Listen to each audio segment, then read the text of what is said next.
Welcome to Rapid Harmony. I'm Kyle Emmanuel Brown. This is a space for high-achieving souls who want more than outcomes. You want resonance, you want truth, you want a life that moves with purpose instead of pressure. Here, we explore success with the soul and direction with depth. We slow things down just enough to hear your own wisdom again. We breathe, we question, we remember the part of you that never needed permission to leave. Every conversation is an invitation to trust yourself more than the noise around you, and live from that clarity that rises when you stop forcing and start listening. Take a breath, settle in, let's begin. So Sam, you've worked with people all over the world and across wildly different cultures. If someone is doing all the right things for their health, but still feels exhausted, inflamed, and foggy, what are they almost always missing? A map. They're missing a blueprint.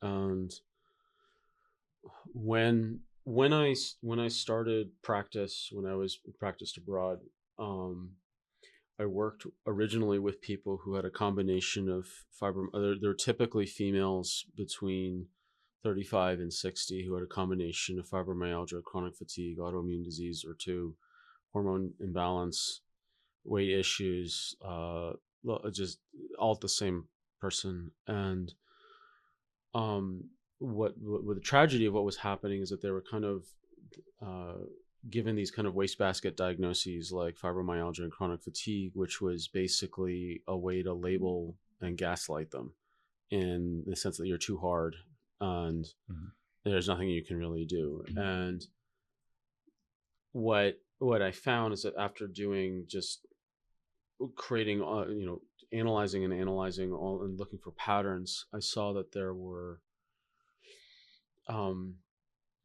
there was two components. There was a map for lifestyle and a map for labs that was missing. So from a lifestyle standpoint, I saw through very detailed history analysis, there were 10 pillars of health. And people who were chronically unwell had a minimum of 7 out of 10 crumbling. Didn't actually matter which 7, but the minimum of 7 out of 10 crumbling, which also explained why there was 2 common frustrations. And by the way, I, growing up chronically ill and unwell for a very long time, and how I got onto this whole pathway, Right. I had all 10 out of 10 pillars crumbling. And so I also retrofitted my own model back to myself. Like, wait a minute, what about me? Oh, I actually did all 10 out of 10. Look at me, the overachiever, even in being unwell.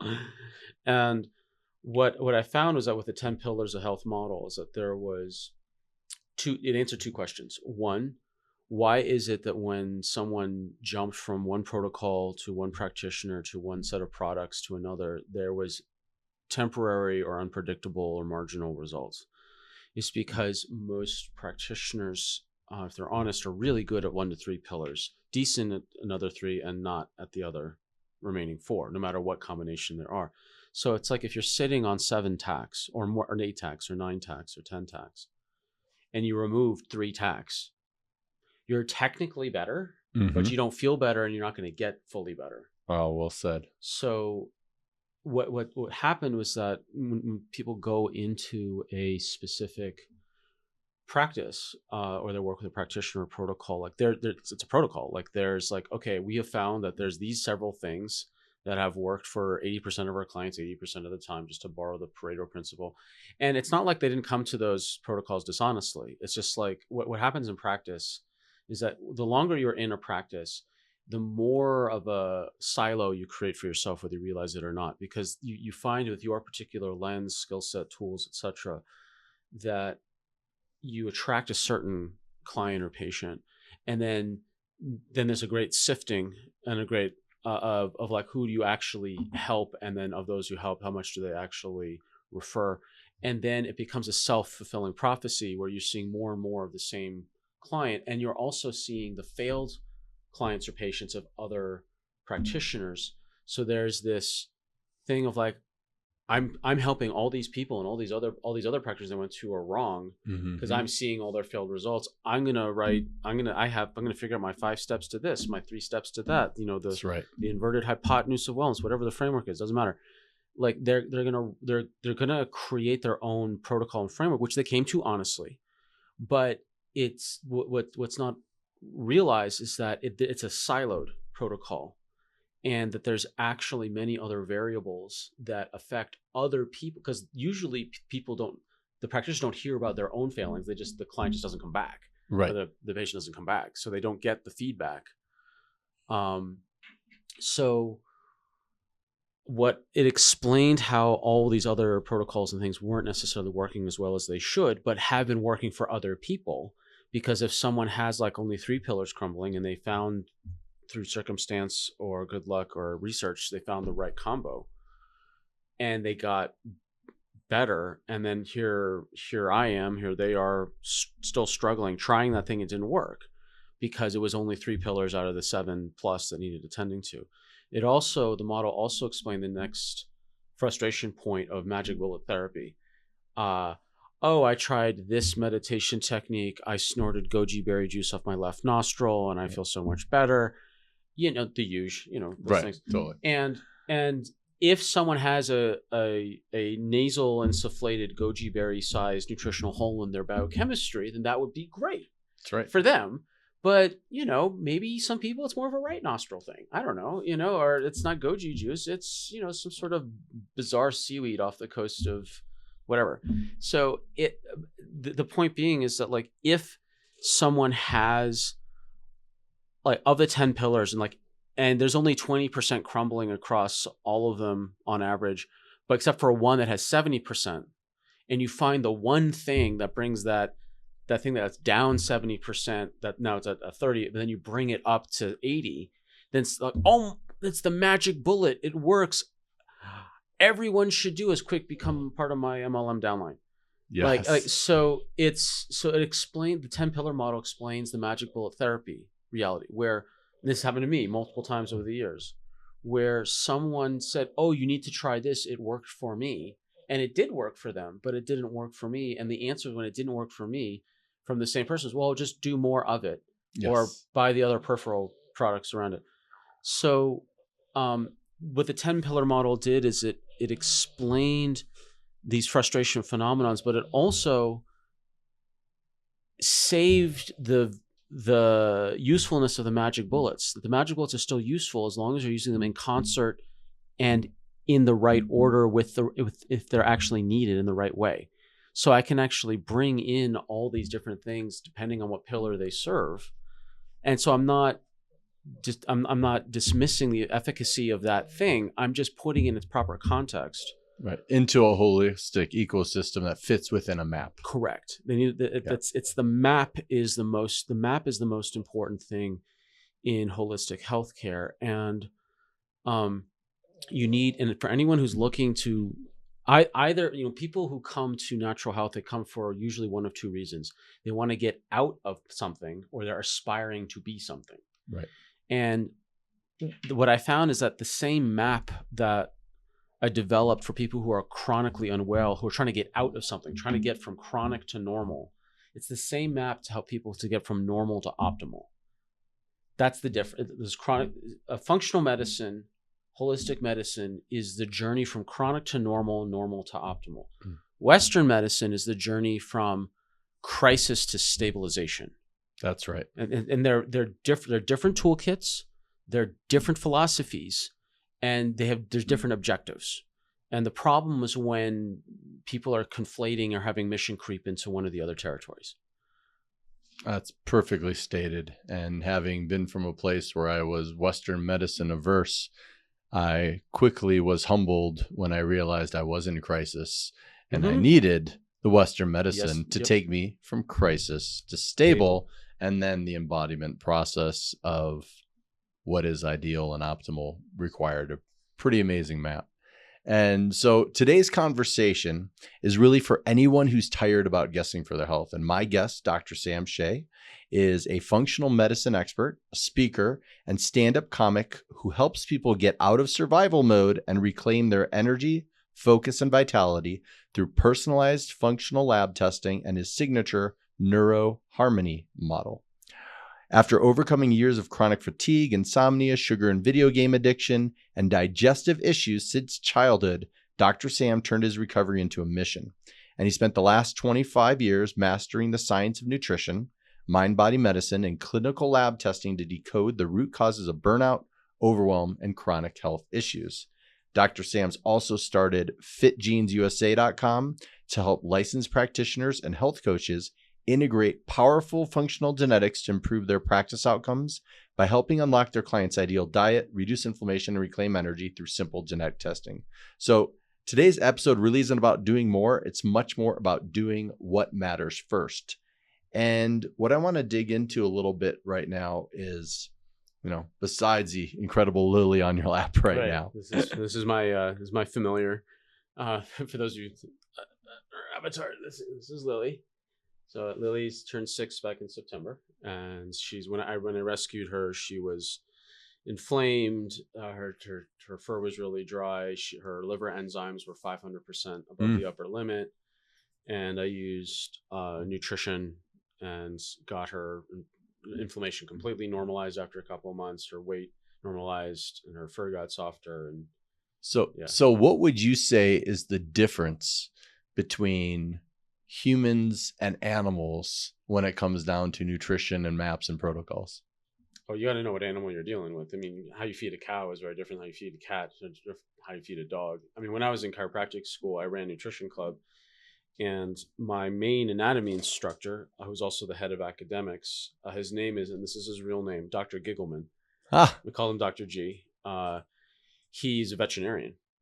And veterinarians, people may not realize, veterinarians are some of the smartest clinicians on the planet, because they don't look, human anatomy and physiology is hard enough, but they got to know dog, cat, snake, turtle, fish, right? And then human psychology on top of that. Mr. Mittens, you got to save, and like they've got all these. It's like this convergence of multiple different disciplines. And I asked Dr. G to come to nutrition class, and I want you to give a lecture on animal nutrition. And he was absolutely all for it. And I gave him no other instructions except for that, zero. So he came in, and based on dentition, meaning the teeth patterns, he showed the difference between horse, cat, dog, and human diet. And so you've got like there's the chewing in a horse. Those are the pterygoids. And horses and cows have massive pterygoids, the side to side grinding. Right. Like the chewing that cows do. But the masseter muscle is where you like clamp, like you're trying to bite into something. Right. So he said the thickness of the masseter muscle of a Clydesdale is the same thickness of the masseter muscle of a toy poodle. Wow. Yeah. Because the function, because the horse is not meant to like bite and latch like an animal with fangs. Right. It's just there to nibble and then grind. So he showed the dentition of, and then cats are even more predatory than dogs. When you look at cats, have very few types of teeth. They're basically just all fangs. Whereas dogs, I think, have 6 different types of teeth, including this thicker one in the back that's used to actually crush bone. That big like mountain one in the back, that's for bone crushing. And humans are hybrids, so we're omnivores. That's and right. Now there are variations on, there are genetic variations, not necessarily of teeth in humans, but there are genetic variations in terms of people's enzymatic capacity to break down carbohydrates. Yep. So there are people that are genetically better suited towards a keto diet, others more towards paleo, others more towards Mediterranean style, and others more towards higher carb. Based on how much amylase they're producing? Yeah, so salivary amylase is the main enzyme that starts the digestion of carbohydrates, and people have genetic, it's the number of duplicates of this gene that dictate how much amylase you put out. So the best analogy I can think of is, imagine your intestinal system is a fort, and you've got the Visigoths charging the fort, but in this case, the Visigoths are the carbs. Now you have cannons lining a fort. the more cannons you have, the more you can mow down the carbs. This is different from a variation test where you're looking at the version of the cannon. So there's the term green, yellow, red dot in genetics, which is like the good version, air quotes, good version. The yellow is the air quotes, bad version. The red, air quotes, really bad version. But the amylase gene, this is one of those genes where the difference between the green, yellow, and red doesn't really matter. So I'm just going to, it's more than, there's a different reality around this type of genetics. It's the number of duplicates of the gene, not the type of cannon, the number of copies of the cannon, not the version of the cannon. So just for sake of numbers, like a red cannon will put out 90 bullets per unit of time. A yellow is 95. A green is 100. I would rather have 10 red cannons than one green cannon.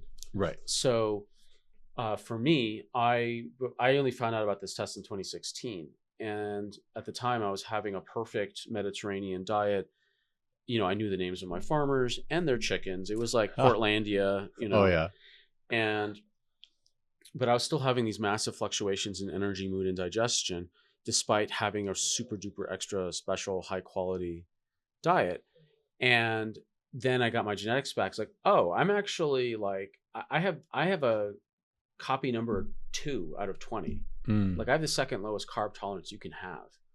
So within 1 week of changing my diet to match my genetic carb tolerance, my energy, mood, and digestion were leveling out. And it wasn't a quality issue of carbs. It was a quantity issue. I mean, the carbs I was getting was like, it's organic quinoa from, you know, harvested by left-handed monks on the wolf moon, and butterflies took individual grains over to the, whatever. It was not a quality issue. So, you know, there's, you know, we talk about people needing a map, that there's a lifestyle map, which is looking at you from the outside in. Then there's a lab map, which is looking at you from the inside out. So this is genetics, this is hormone testing, this is stool analysis, this is mitochondria testing, checking for weird stuff, metals, mold, Lyme, hidden infections, environmental toxins. So the key thing is, like, people are like, oh, I'm going to go test for parasites, or I'm going to go do a gut cleanse, or I'm going to go, and it's like,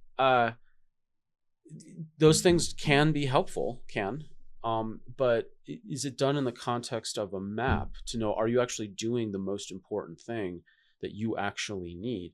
Otherwise, you're going to go down this very time-consuming, expensive, and exhausting rabbit trail, or trails, plural, and lose a lot of time, energy, and effort and resources along the way. So, like, the map is the most important thing, and then you can slot in whatever's needed. I love that. And I think, you know, my first book 14 years ago was called How Much Does a Zebra Weigh? So understanding the human disassociation. Is that like a koan? Like, what's the sound of one hoof clapping? Is that everything? Well, the answer to how much does a zebra weigh, not to give away the theme of the book, but it is who gives a crap. That scale weight is the most meaningless crap ever. If a zebra came up to a scale in nature, it would sniff it like Lily would, find it useless, and maybe defecate on it. So we shouldn't judge all of our success of our systems or our maps or our programs around some quantitative analysis of weight, and that the only time weight really matters is in competitive sports that it matters, or if your bags are going to be a little bit too heavy, you might get a extra luggage fee when you're traveling from one place to the next. You've been flying Spirit Airlines too much. Oh, yeah. Definitely staying away from Spirit. I was like, what do you mean? My limit's 40 pounds. Every other airline on the planet, and it's like, 50. Yeah.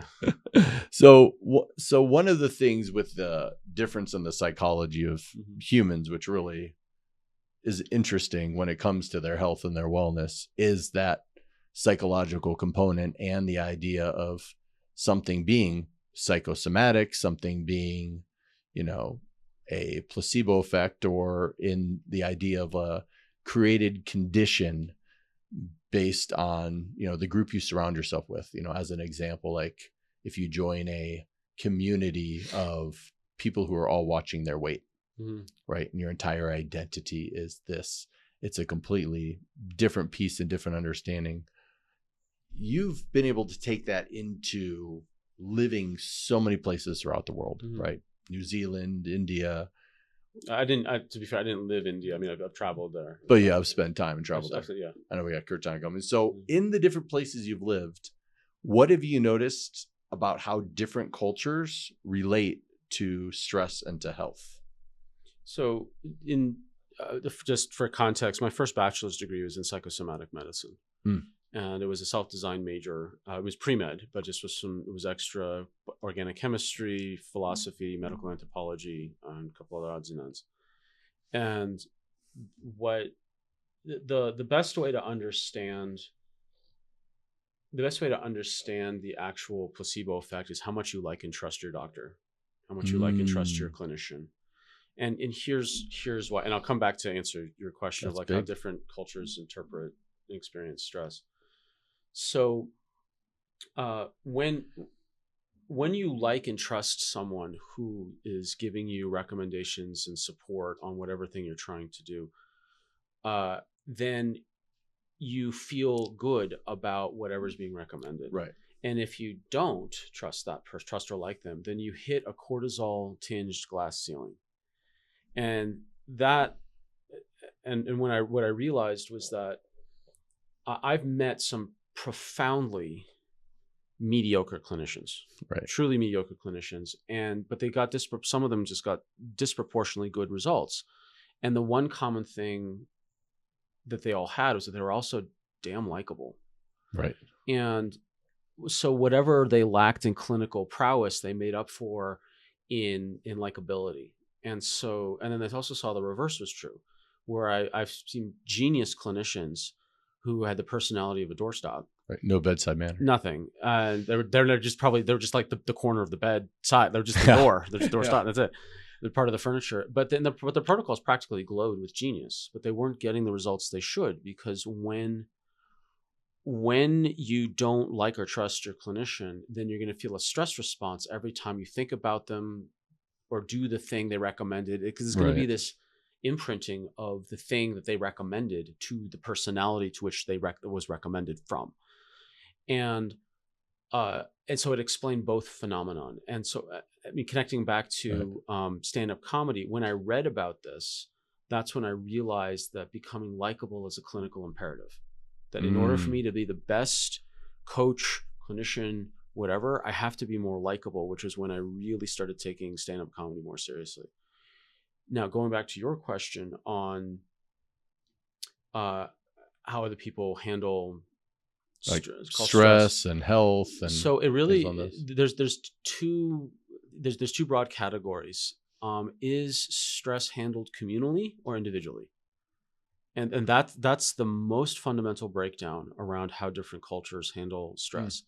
Is stress addressed as part of the organism of the community, or is it siloed and it's your individual problem and you need to sort it out on your own and come back to the community when you're good and ready?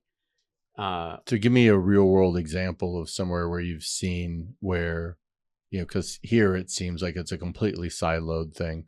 Where have you seen where it wasn't? So in certain,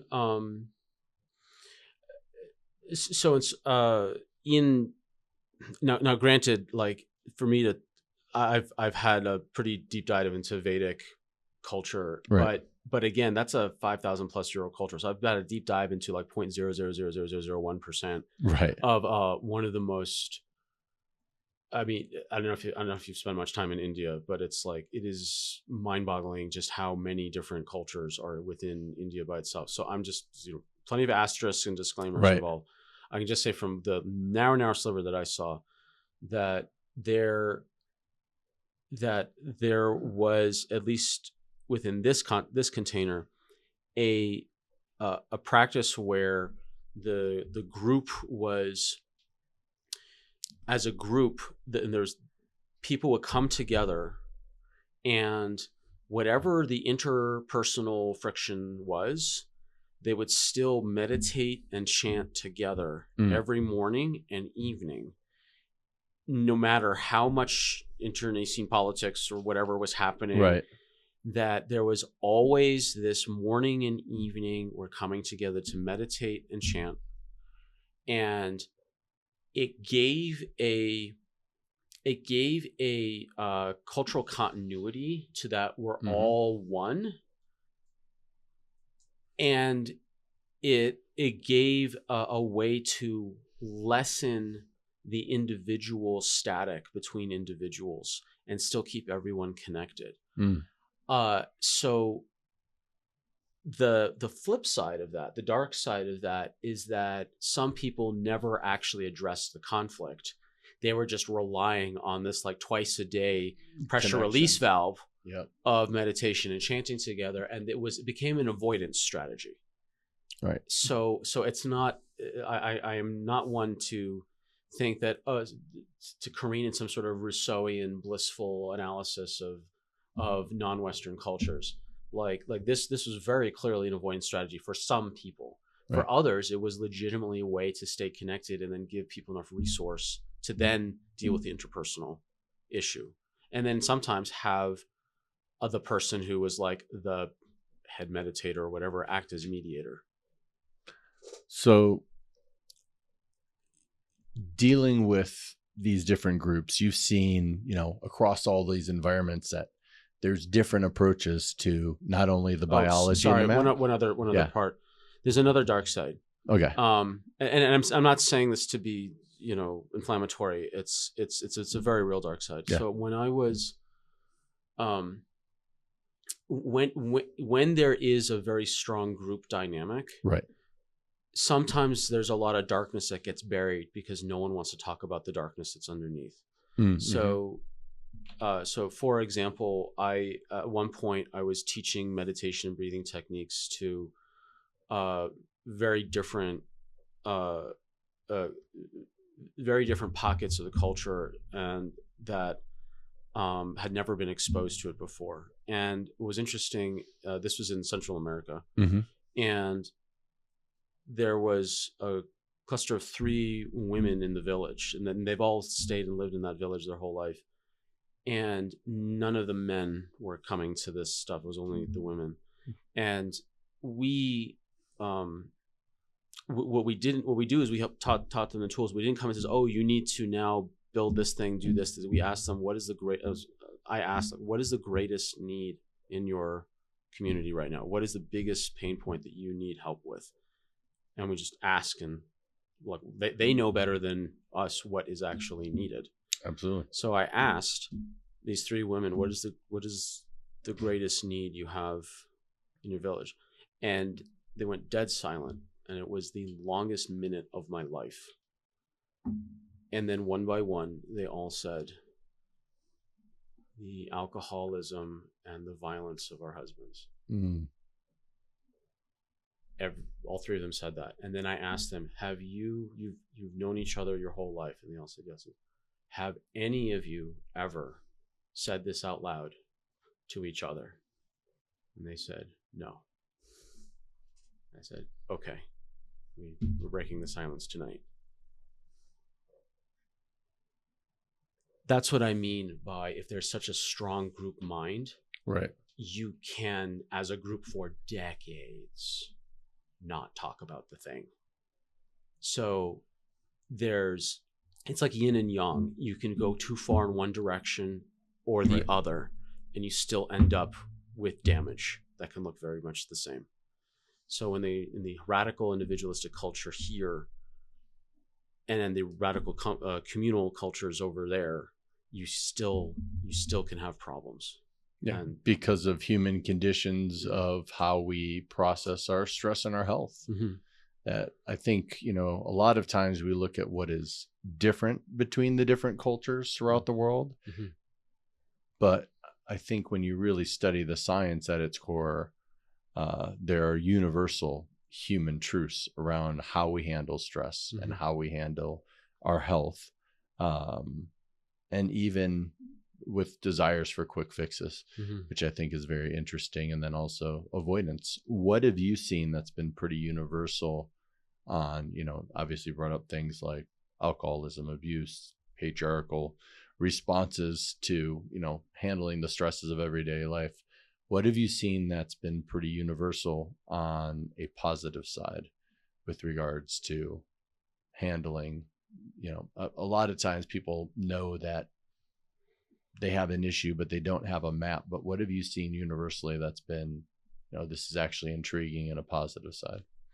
I've seen the vast majority of people have an instinct to connect, and that there's, the opposite of addiction is not sobriety, it's community. And usually meaning is found within community. I mean, some people say the opposite of addiction is meaning.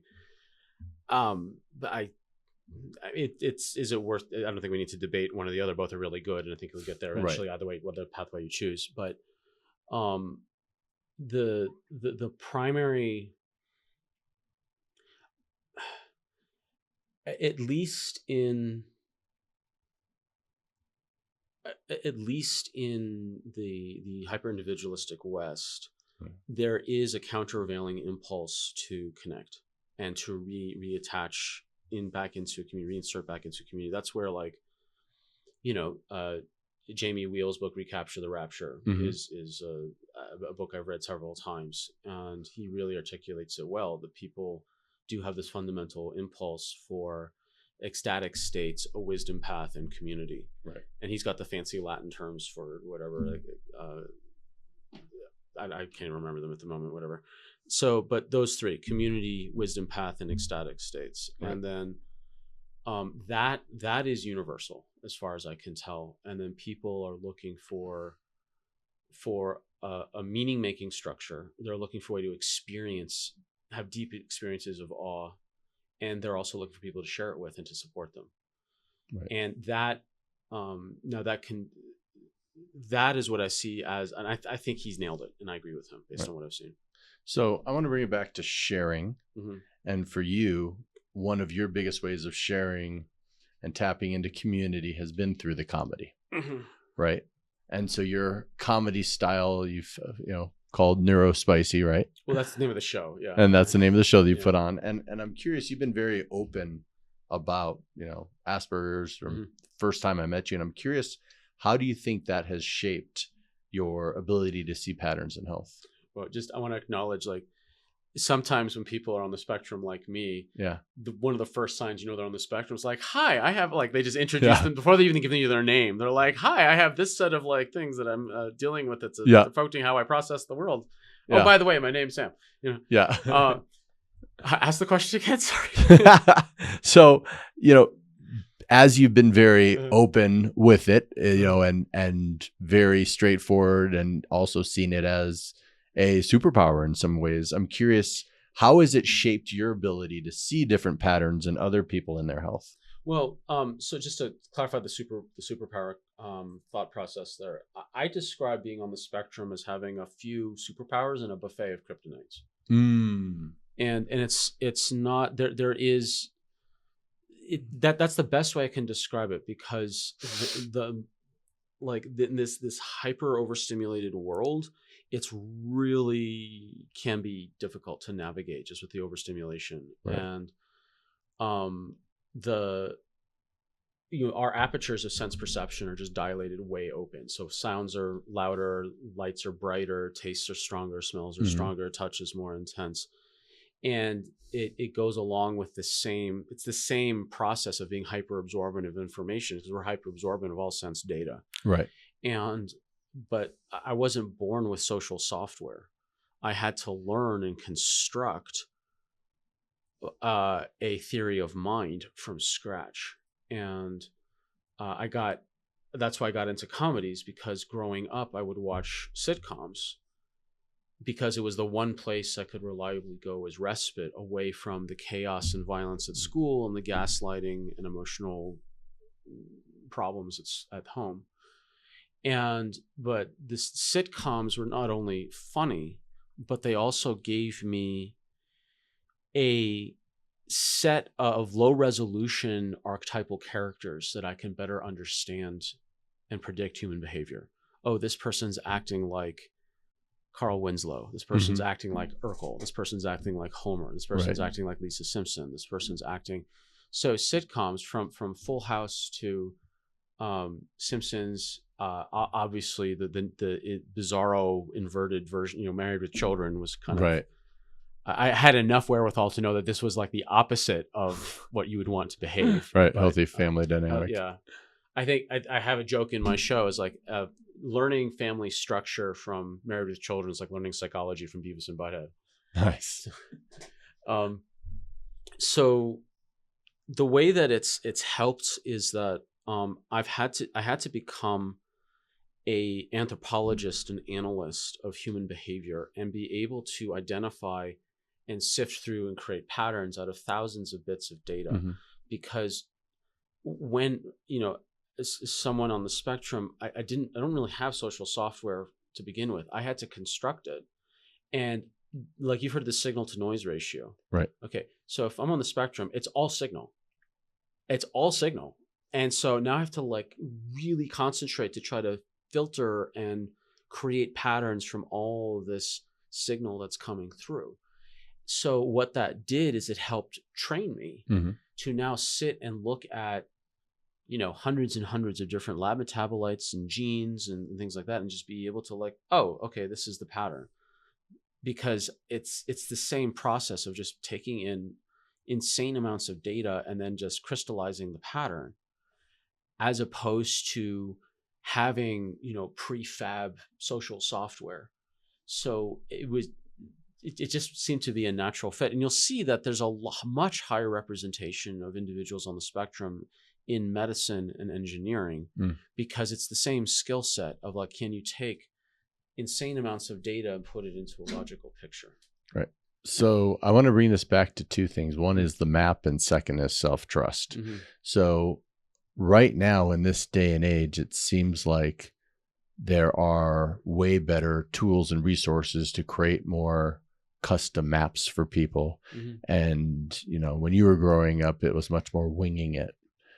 What have you seen now if somebody's realizing either their child is in some aspects on the spectrum, different levels of functioning, regardless, what have you seen as far as quality maps and quality protocols that people can tap into that are, going to give them some hope and ability to handle this versus just trying to figure it out on their own as their own scientist? So I'll say something perhaps controversial at first, but then it'll make more sense the more one thinks about it. I personally don't work with children on the spectrum. I give total props and refer out to other people who do have the capacity and the facilities to do it. But I focus on the adults, and I focus on the parents of the children who are on the spectrum. And the controversial bit is like, helping everyone wants to help the child on the spectrum, because that's where all 90+% of all the attention is. But I say that, trying to help the kid is not a guarantee things are going to get better. But if you help the parents, that's a guarantee everything's going to get better. Not necessarily to the full, but it's the parents that are setting the tone. And if the parents are under-resourced, and if they're burning themselves out, and if they are living in a way because I was at the receiving end of my own parents who were very busy pathologizing and diagnosing me as being the one with the problem. But they were in some ways cartoonishly so not modeling good health behavior, habits, and thoughts. Right. And it became this very much, the message I got from my parents is like, your stress is causing me problems. And I was an embarrassment to contain, not a child to help. And my mother in particular is more interested in her prestige as opposed to my personal safety, my personal health, and sanity. And I talk about this in the show, right? And just to be clear, my mom, to her credit, asked me to be in the comedy show. Yes, she asked me, and then when I showed it to her, she expressed disappointment that I wasn't harder on her in the show. So just take that for what it's worth. So my recommendation to people, if you're concerned about your child, please focus on modeling and getting yourself more resourced and giving yourself the map, and then that will naturally help and support anyone under your care and in your orbit. And then if you need to, in tandem or afterwards, put focus and resources on those you're caring for, please do so, but please don't neglect yourself. Right. And a lot of the people who will be listening to this episode are high achieving conscious entrepreneurs. And, typically when I've been in rooms where they've been packed full of these, high achieving entrepreneurs, one of the questions asked is raise your hands if you either have been diagnosed or self-diagnosed with ADHD. And you get 100% of the room, maybe 95% of the room. It's some of them haven't been diagnosed, but most have been peer reviewed. Well, exactly. Peer reviewed. That's the self-diagnosed. Yeah. I'm a peer reviewed unquestionably. And the most important peer is the one who's watching me all day long, which is my wife, who's just like, whoa, you're like 10x Ava, my daughter, just like who has been diagnosed. And I think, again, it just wasn't a common diagnosis when I was a kid, but it is, in many ways, a piece of who I am and a piece of superpower. And, you talk about your dad's situation and your mom's situation, but with your dad actually has a pretty prestigious background. And I'm curious, like, how has his work and this influence affected the way you've looked at healing, the way you've looked at discipline, the way you've looked at creating maps? So in many ways, I've built my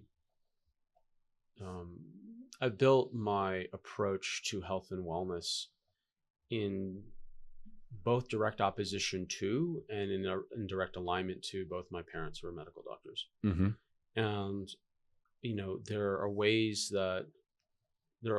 that I was approached by my parents as, you have an SSRI deficiency and we want to medicate you into submission, and not look at the surrounding peripheral influences on my health and wellness and mindset, which is like the food that I was eating, sleep, the violence and bullying at school, the fact that I had undiagnosed Lyme disease, that was never even on their radar, the severe digestive problems and constipation, then the chronic pain that I was in from the violence I experienced. And I just thought pain was normal because I didn't know any better because I was a kid. I had such bad insomnia that it stunted my growth. I never had a growth spurt. Wow. I said, how tall are you? 6 foot. 6 foot. What size shoe are you? Like 11. I'm 11. I'm 5'6". Wow. I have size 11 feet, and I have hands that are probably matching yours. Yeah. I should have been about your height, based on my foot size, hand size, and my father's height. But I never had a growth spurt because you grow most when you're asleep. And I had crippling insomnia from age 6 through 18, 19. Yeah. So when I finally decided to take control of my health in high school, a lot of it became oppositional. Like, I'm going to do this thing opposite to you because, and as a good teenager should, I guess. So I was supposed to be the 3rd generation medical doctor in my family. My father's father was at the time one of the most famous gastroenterologists in the whole West. Dr. Harry Shay was the founding director of the Fels Cancer Research Center at Temple University in 1937. And he has over 300 published articles to his name. In fact, when Sputnik launched in the 50s, suddenly there was money for science. And there's a lot of activity in my grandfather's lab. Unfortunately, he died on the operating table from medical misadventure in 1963. And I never met him because I wasn't born yet. And that happened right at the beginning of my father's entrance into medical school. And he, my father wrote 2 books. One's called Achilles in Vietnam, Combat Trauma and the Undoing of Character. The other's called Odysseus in America, Combat Trauma and the Trials of Homecoming, which I edited a draft of that book back when I think I was 19 for readability, because he wanted everyone with a high school education to be able to read it, to his credit. And he got a MacArthur Award for his work in defining moral injury. And which is now, there's now like a Center for Moral Injury in Scottsdale. You see moral injury on CSI Miami. Like it's a word that's being used. And moral injury, for those that know, it's not PTSD. They usually happen in tandem. PTSD is the perpetuation of survival mechanisms into a non-survival situation, whereas moral injury is, quote, the betrayal of what's right in a high-stakes situation by someone in authority. Mm-hmm. So they can happen at the same time, for sure. Right. So moral injury is very different because it erodes trust and destroys it. And in the absence of trust, what's filled it's not an empty space. It's filled with the anticipation, expectation of harm, humiliation, and exploitation. Right. And I'm just doing direct quotes. Right. And which is a functional definition of paranoia. Mm. And so the way to handle moral injuries when you have been betrayed in a high-stakes situation by someone in authority and you erode trust, the way to rebuild, and this is going right back to what we were talking about before about how do you handle stress. Right. When you have moral injury, it is nearly impossible to deal with it alone. Right. And what's what my father did is that he figured out that you have to treat moral injury in groups of similarly wounded people, because then they can rebuild trust with each other because they have the same or similar enough moral injury that now they can trust each other's experiences. And then from that, they can trust each other. Then they can build scaffolding to trust other things beyond that. One-to-one solo care with someone that does not have a similar experience is very difficult, near impossible to rebuild and heal from moral injury. So what I take from my father's work is his work on moral injury, despite the cartoonish irony that I was the actual literal casualty of moral injury in the name of my father's career of pursuing, defining, and disseminating the term moral injury, because he betrayed me in a high-stakes situation with someone in authority because he did not defend me or protect me, even though he knew about all the violence at school. Wow. And other things as well that he epically failed to help and protect his son. So I find myself in this very bizarre situation of being exquisitely respectful and appreciative of his work, and deeply frustrated and upset that I was the primary casualty of this work. One of the exercises I did, he's still alive. He's kind of in the mid to late stages of dementia at this point. But I wrote his eulogy back in 2019, and I did it in a way that was not mentioning what happened, but mentioning the lessons that were drawn. Right. So like here's what I'm grateful for, and then here's the lessons I learned, which was code for how not to live based on how you saw you live. Right. So one of those lessons was I learned that one can be a hero worldwide, but a hypocrite at home. I learned that morality without action is mere philosophy. And that's just 2 of the 54 lessons I wrote up for that. And based on all of this, I'm curious, you've also now taken all this stuff and now are looking at holistic health. And I'm curious, with your experience, what does health look like when it is based in self-trust versus control? So self-trust versus control. So I overcame sugar and video game addiction. I had a video game addiction for 25 years and a sugar addiction for 15. And to me, when I hear control versus self-trust, so when I hear control, it's I'm mitigating something worse from happening, or covering up something that has happened, or I'm hiding behaviors that are going to happen or are happening. So for example, for gaming, I would literally tuck a towel at the base of my bedroom door to hide the ambient glow from the screen from being seen by anyone else in the house. Right. That's a form of lying. That's a form of deception. Right. And it's self-aware deception and lying. It's people who hide what they drink, or hide when they use, or hide when they game, or whatever. So that I would call control. Right. Whereas self-trust is like this morning, I got up, and not to control, it was I go for my half-hour walk with Lily because she needs exercise, so I need to walk and move in the morning. I'm outside and catch the sun, and we get to spend time together and walk, and I get to attend to her and take care of her needs. Then came back in, and then I exercised, and then I did a sauna. And it's not to control, It's because I have a routine that I know is supportive of future aspirational goals. Mm-hmm. Yes, I am also detoxing from mold. So there is a part of like getting out of, some could argue that is a form of control. It's not, there's repair versus control. Like, right. They're different, Right. you know? So, but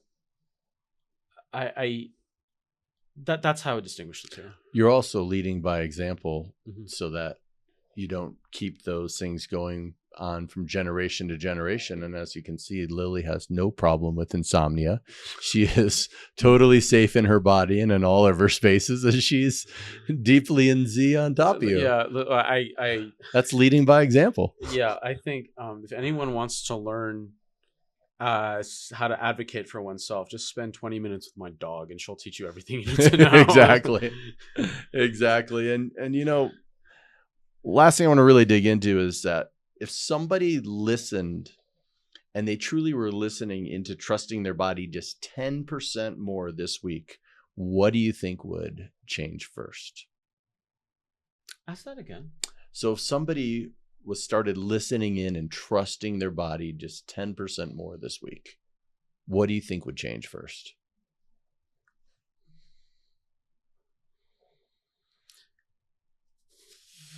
Okay.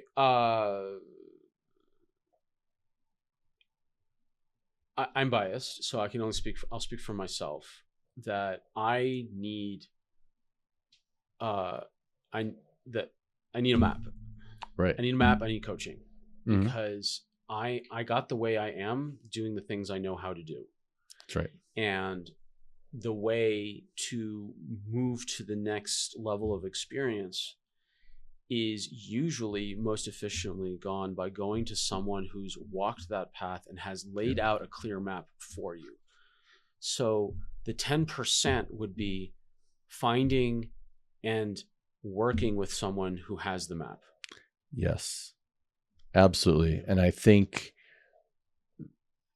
people who get stuck in a situation or a victim mindset, especially around health, I don't care if you're going Western, Eastern, etc. I think it's so important to look at those who are guiding you and saying, is this person leading by example? Is this person in the type of shoes that I want to be in? Mm-hmm. And that goes for your health, it goes for your wealth, it goes for your relationships, it goes for every facet of life. And, you know, I wouldn't want to go to a homeless financial advisor, just like I wouldn't want to go to a health practitioner who has had no training in nutrition and use the old Western DR equals GOD and say, hey, what should I be eating, doc? And you look at the doc and he's, you know, one more chicken sandwich away from a heart attack. Mm-hmm. And I think part of tapping into your intuition is getting back into analytical thinking. I don't call it critical thinking. You don't need to criticize everything, but really analyzing and saying, am I seeing someone in this situation that is the coach and guide, that is giving me the map? Mm-hmm. Is this a map that's going to take me to a place I want to go? And that, again, it goes for your health, it goes for your wealth, it goes for any aspect of embodiment. And again, I think if you look at the journey that you've been on, Sam, it's just incredibly impressive that in spite of those obstacles, you are a guy who is warm and kind and funny and bright. And all you need to know, I always say, one of the best ways you can tell the true essence of a person is how do animals act around them. So exhibit A. I'm their personal leg warmer. I think that's right. That's what it is. That's right. Well, thank you for coming on today. And if for those who want to follow your journey and learn a little bit more about the potentials of learning how their body's affected by their DNA, or want to really work to get a more comprehensive map, what's the best way for them to get in touch with you? Sure. So we're talking about maps. So one of the best maps that people can get is their genetic map, and to identify their unique diet, exercise, nutrients, and other lifestyle.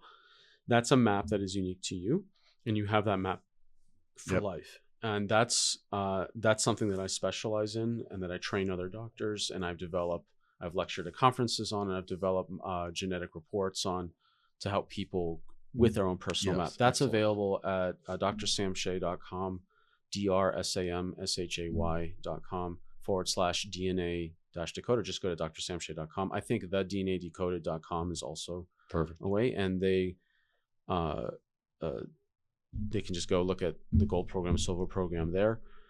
Then there's people who are wanting more, like what's their lifestyle map, or other functional testing, like whether it's mitochondria, hormones, gut, mold, metals, limes, whatever. That's more something where they should go to my website and just schedule a discovery call, because that's a much more complex map. Genetics is really straightforward. I've developed 10 years to develop these maps based on people's individual genetics. And that's the thing that I think, if people were looking for a place to start with the genetics. If you know you've got some more complex things going on, then they can reach out and schedule a discovery call. You can also just go to YouTube and put in Dr. Sam Shay, just my last name spelled S-H-A-Y. And then you can find my YouTube channel. You can put my name into any podcast and listen to things. And if you want my comedy, just put in Dr. Sam Shay Neurospicy into YouTube, and you'll find my hour show, which is for free. And what this comedy show is the 60 minutes I wish I heard 30 years ago. And I designed it. I modeled my humor. There's no politics. There's no cursing. There's no gratuitous body fluid jokes or anything like that. It was designed to bring, people on the spectrum and the more normative brain types in the world together. And it's designed to be shared and laugh and learn all at the same time. And again, it's what I wish I had seen 30 years ago to explain how my brain worked and how to better adapt to a normative world. I love it. And I loved bringing it to our Total Self-Trust book release party, having you do some stuff on the spot was so much fun. And I did some comedy for his book release party. And it was impromptu. And at its core essence, don't forget, laughter is the best medicine. Yeah. And until you get that map, make sure you're laughing more, right? 100%. I was a keynote at the American Academy of Therapeutic Humor's annual conference in May of 25. And this is the same conference that Patch Adams spoke at many years earlier. And there's an entire association, again, AATH, American Academy of Therapeutic Humor, is an entire association devoted to laughter therapy. Then the science behind it, like they actually have science articles on it. So I love it. You're well, I really hope that organization doesn't take itself too seriously. That's very funny and ironic and also funny. Amazing. Well, thank you so much, Sam. Thank you, Kyle. All right, my friend, if this episode sparked something in you, don't just wander off into the abyss of the internet. Hit subscribe so you can actually get the good stuff when it drops. And if you're feeling generous or mildly enlightened, leave some love in a review. It takes just 30 seconds, and somehow it feeds the algorithm gods so they know to send more people who really need it. Now, if you want to step deeper into my world, rapidharmony.com is where the real magic lives. Coaching, community, rituals, and a few surprises that are way better than just scrolling around another motivational reel and not doing anything about it. Thank you for listening. Thank you for being you. And remember, your inner harmony isn't hiding. It's just waiting for you to pay attention. I'll see you on the next episode. Now go subscribe before you forget.